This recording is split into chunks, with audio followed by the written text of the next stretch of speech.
Good morning. We're going to go ahead and tuck our chin and bow our heads and know that God is so good, that God is right here and right now in ease and grace and peace and joy, and each of us are one with it, and that it has us, and that it holds us, and that it knows us as we make our way to truth. And we trust that we will see miracles where we once saw lack and limitations, and that we'll be given solutions and solutions where we once saw dead ends.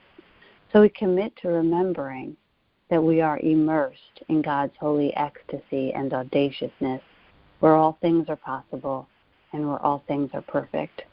We give thanks for this day of miraculous encounters, and may we always remember that this is given to us not just for our own good, but that we might be fearless extensions of God's love. And so for this and so much more, I give thanks and I let it be, and together we say, and so it is. Amen. Amen. So today's lesson is 182. These lessons, the 180s, they're packed. They're like really dense lessons, and there's a lot in each of them, and it's almost like they've taken all of the concepts and sort of like sprinkled them out throughout the 180s. Anyway, that's what I found. So you'll hear a lot of what you already know in these lessons. This course just repeats itself over and over. So the lesson is, I will be still an instant and go home. If you want to, use this time to practice, to embody. Here we like to discuss, discover, embody, and apply and embody. But take some time to just embody it. Get right to the embodiment part, which means like, while I read it to you, let yourself be still. My mom used to read to us when we were little kids crazy books like Moby Dick. Like, who reads Moby Dick to little kids? Which, Moby Dick has no girls in it. It's all boys chasing fish. It was like, what is this story about, and where's the pretty part?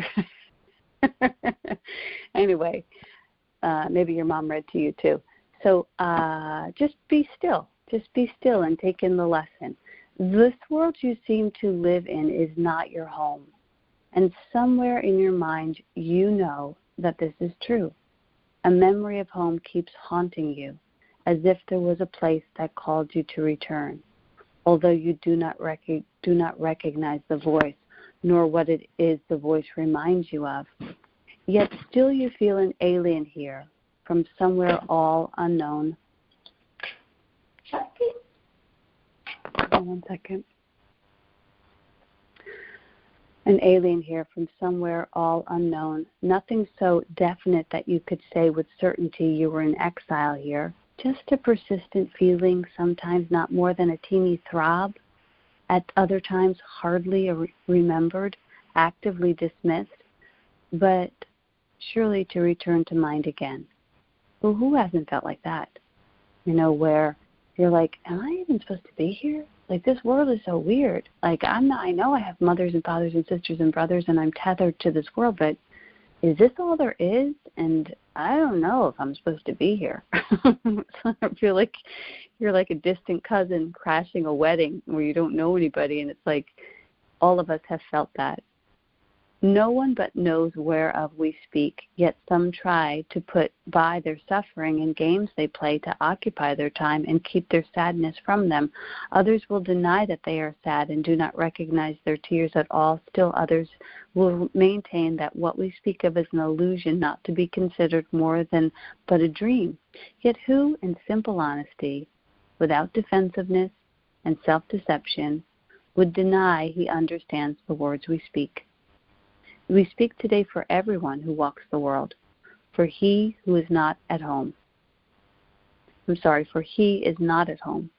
He goes certainly about an endless search, seeking in darkness what he cannot find, not recognizing what it is he seeks. 1,000 homes he makes, yet none content his restless mind. He does not understand he builds in vain. The home he seeks cannot be made by him. There is no substitute for heaven. All he ever made was hell. So that sounds kind of sad, that we're just sort of like lost in this world and, lost travelers in this world. And what I would say to that is that don't worry, they're directing us towards our true home, which is our connection with the divine. It's like an umbilical cord. And as long as we care for the connection with the divine, the home, the form, will take care of itself. In this feeling of lost and separation, it comes about when we think of ourselves as living in the world and being human beings. That is subject to the forms and figures of the world. If we first put our priorities straight and know that we are extensions of God's love, then all of the worldly stuff it takes the form that's most optimal for the conscious plan of the divine. So this is just simply saying to us, if you are too hung out and strung up on the form, you're going to feel lost. Who hasn't felt like that? And who hasn't seen their whole world transform when they get reconnected with their divine and they look out in the world and say, well, this is just a lovely place, isn't it? This is a beautiful little vacation that we're on, a little fun house that we're living in. 4, perhaps you think it's your childhood home that you would find again. The childhood of your body and its place of shelter are a memory now so distorted that you merely hold a picture of a past that never happened. I think that's such an interesting line, so kind of poetic, where it's saying like that all your thoughts of your childhood, you think that they, you hold these thoughts, but I'm so far from these thoughts, and they've been so twisted by my own interpretation that I'm actually like reliving a childhood that never happened.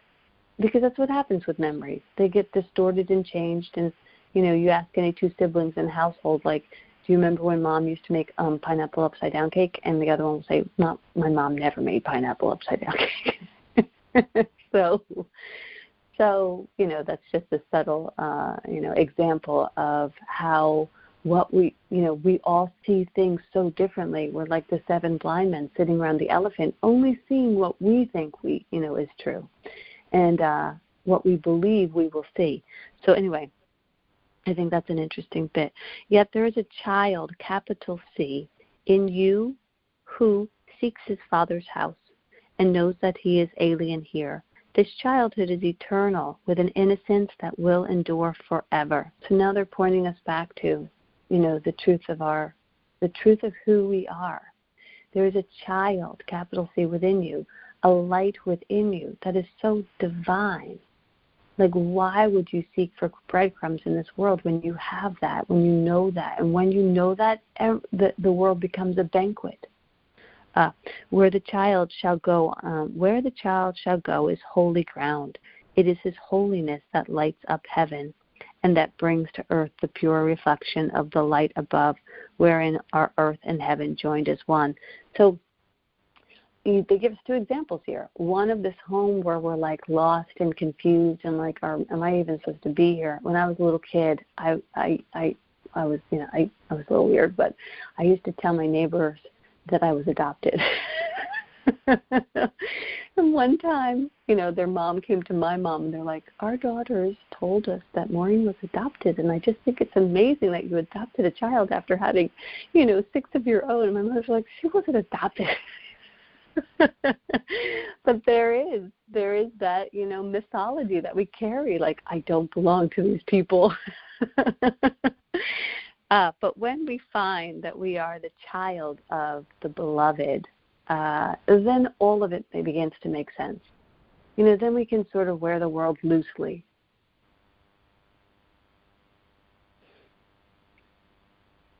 In his holiness that lights up heaven and brings to earth the pure reflection of the light above, wherein are heaven and earth joined as one. It is this child in you your Father knows as his own son. It is this child who knows his Father. So you could say, it is this light that knows its source. It is this source that knows its extension. It is this child who knows its source. He desires to go home so deeply, so incessantly. His voice cries out to you to let him rest a while. He does not ask for more than just an instant of respite, just an interval in which he can return to breathe again the holy air that fills his Father's house. You are his home as well. He will return. But give him just a little time to be himself within the peace that is his home. Rest in silence and in peace and love. So like right now, like take a deep breath. Like go ahead and close your eyes. Nobody's watching. It's your spiritual practice. Like really let yourself anchor down into a greater degree of peace. There's an inner child within you that's just waiting for that exhale that you might have been holding for the whole damn pandemic, maybe your entire life. Just let it go. Just entertain some peace. Literally let your brow unfurrow. Release yourself from all of the responsibilities that the ego has placed upon your plate. And just give yourself just a moment of respite. The child needs your protection. He's far from home. He's so little that he seems so easily shut out. His teeny voice is readily obscured. He calls for help, almost unheard amid the grating sounds and harsh and rasping noises of the world. Yet does he know that in you still abides his sure protection. You will fail him not. He will go home, and you along with him. This child is your defenselessness, your strength. He trusts in you. He came because he knew you would not fail. He whispers of his home unceasingly to you, for he would bring you back with him, that he himself might stay and not return again where he does not belong, and where he lives an outcast in the world of alien thoughts. His patience has no limits. He will wait until you hear his gentle voice within you calling to him to let him go in peace along with you to where he is at home and you with him. Again, it's just talking about the agitation that lives within us, but also the peace that lives within us, the peace child that lives within us. And it's like, what, tiger are we going to feed today? Are we going to feed that rambunctious, anxious child who runs around the attic, just flipping buckets and causing problems? Or are we going to, feed that peace child who's just wants a little rest? When you are still an instant, when the world recedes from you, when the valueless ideas cease to have value in your restless mind, then will you hear his voice. So poignantly he calls to you that you will not resist him longer. In that instant he will take you to his home, and you will stay with him in perfect stillness, silence, and at peace beyond all words, untouched by fear and doubt, sublimely certain that you are at home. Now, we're not actually going anywhere, except we're changing our minds. And we're allowing our minds to be marinated in peace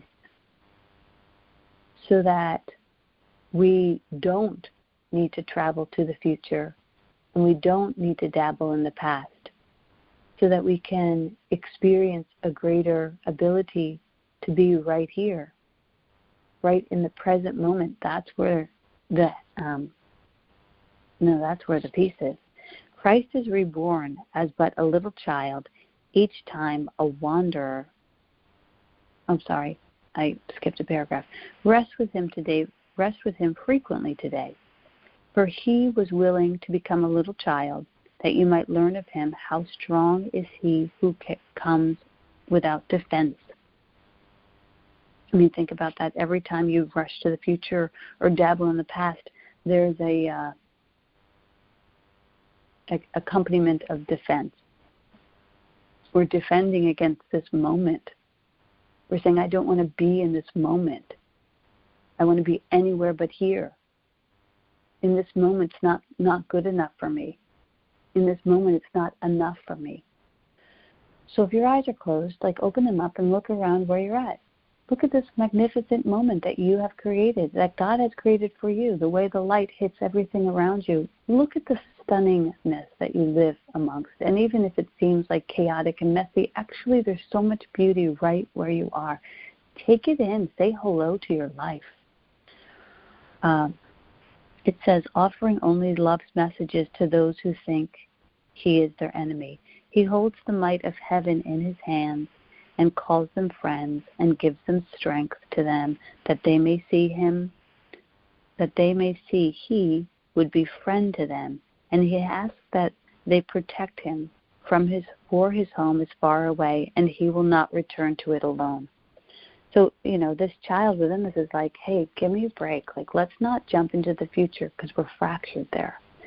And let's not, play in the shadows of the past because we're not actually there anymore. Like, could you give me a break and just, let me be right here? Because that would be you taking care of me. And that would be you taking care of you. And that would be you letting God take care of you. You don't think God knows about the future? Place the future in the hands of God. You can't get to the future if you don't really enjoy this present moment. The future will come. It always does. You don't have to worry about it. But what we do get to care for is this present moment.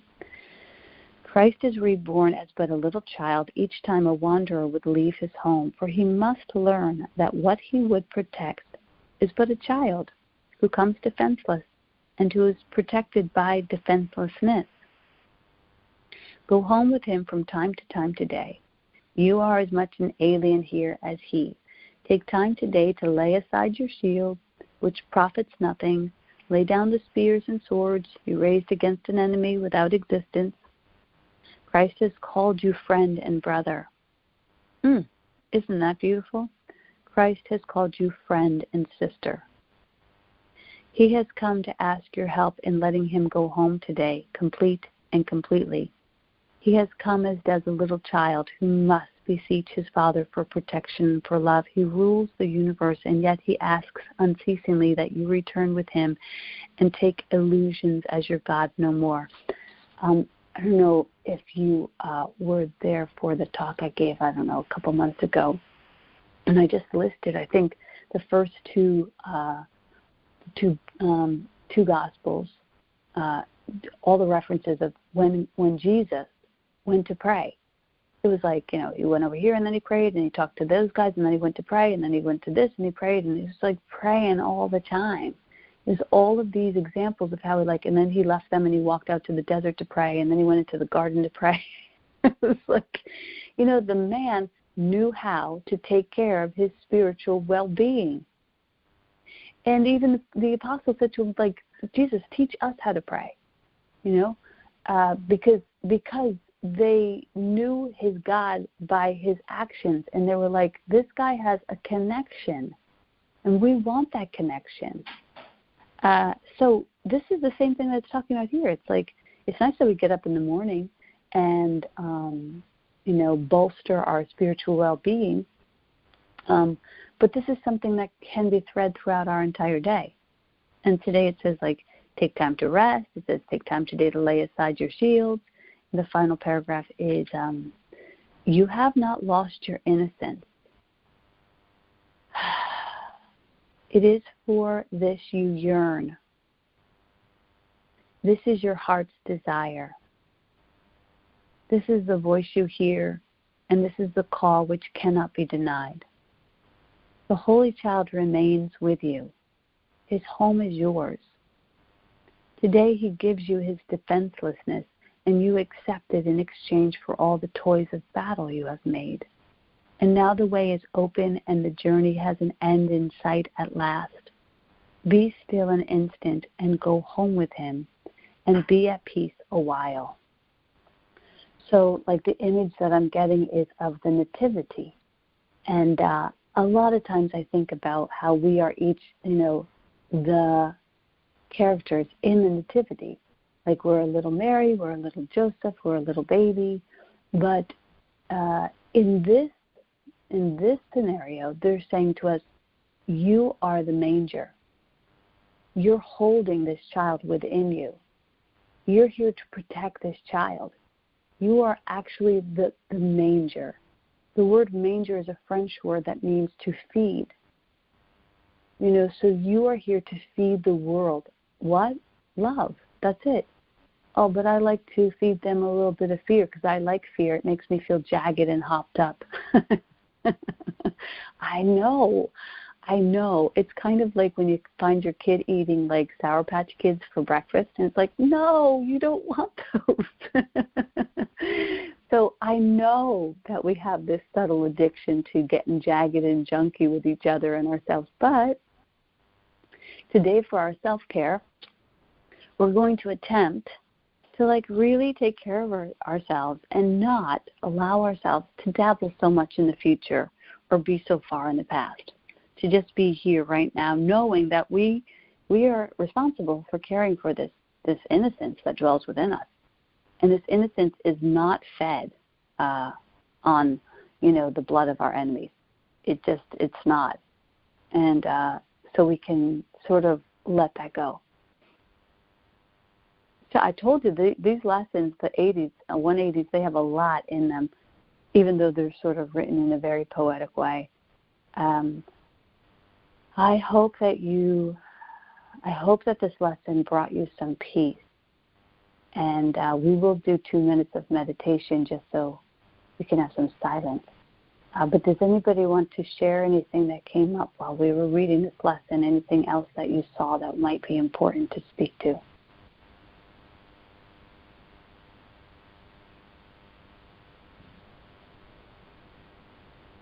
Okay. All right, beautiful. So this lesson is I will be still an instant and go home. When I first started studying this course, this kind of lesson kind of scared me. I was like, does this mean I'm going to die? I was like, what does this home mean? What does this mean? And then I came to find that home was the present moment. Let me be at home in this moment. Let me really be in this moment. And you can take the time to be in this moment by practicing the earlier lessons. Let your eyes move around your room. Know I've given everything all the meaning it has for me. I don't want to project things. I want to experience things. Let me just experience the holiness of this moment, the temperature of the air on my skin, the sense of this room, the way that it smells, the different colors that are surrounding you. And really let this moment bring you to a deeper sense of peace. And when you're ready, close your eyes and continue to just follow your breath and see how well you can just stay with your breath and drink in this moment as if you were, this is a weird thing to say, but as if you were a baby nursing on your mother's breast, that you're just taking in this breath. This is the most nurturing thing that you could breathe in. It's going into every cell of your body.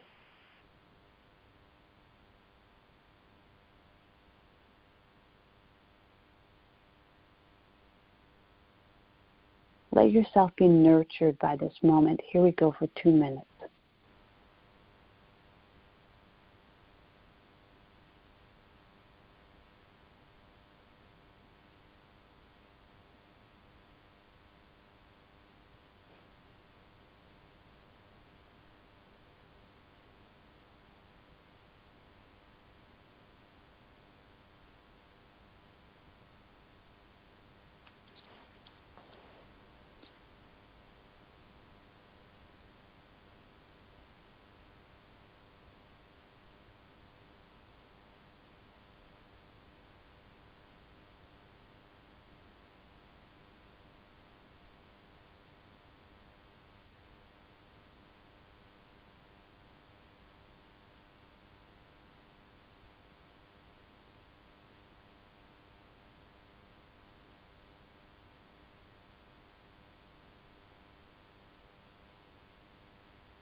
Okay, so that's our time. I hope that you enjoy that 2 minutes of peace, and sometimes it's like you need to have a little appetizer of peace, and then you'll go, oh, I really do want peace. That's really good stuff. I would like to order that for every meal with a side of peace and a tall, supersized glass of peace. Anyhow, anybody want to share anything that came up?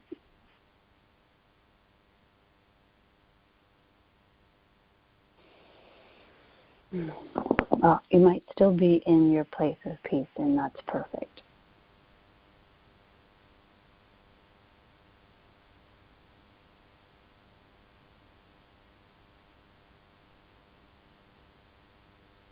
And this might be the perfect day to stay in that place of peace and see if you can be consistent with it. One beautiful day spent in consistent peace. Just imagine the miracles that could spring from that platform. You know, peace is the platform, the foundation of everything.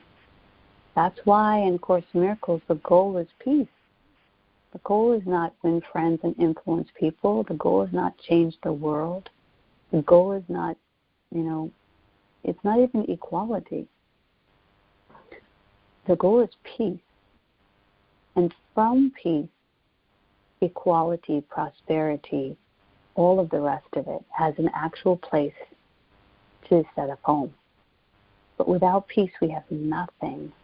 We have no foundation. And that's how important peace is. If you want to build an empire here, fantastic. Go for it. But don't start without having a foundation of peace. Otherwise, your foundation will, crumble at the wink of an eye. You'll be on very shifty sand, and it'll be very frustrating. But when you say, all I want is peace, then God can build his castles, and God can bring his kingdoms. And you don't have to do anything but maintain that peace. This might be news to you, but it actually works. And you're worthy of it. You're worthy of peace. So we'll just put this into prayer, just a prayer for peace for all of us.